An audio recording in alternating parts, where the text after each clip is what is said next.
Without cinema there is no entertainment and there is no excitement. ఎంటర్టైన్మెంటా? ఏది? ఒకడే 100 మందిని కొట్టడం, పల్లెటూరులో లవ్లో పడి ఫారెన్లో సాంగ్ తీయడం, మోస్ట్ అన్యాచురల్.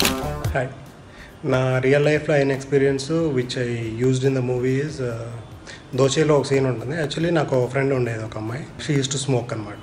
ఎప్పుడైనా వెళ్తున్నావు అంటే సడన్గా ఆపు అంటుంది. ఏంటి అంటే వెళ్ళి ఎసిలైట్స్ ప్యాకెట్ ఒకటి తీసుకో అంటుంది. ఆ అమ్మాయి స్మోక్ చేస్తుంది కానీ ఎప్పుడు వెళ్ళి కొందు. ఆ పని మనం చేయాలన్నమాట. That is one scene which I used in the movie. వేస్ట్ అదిరింది కదా.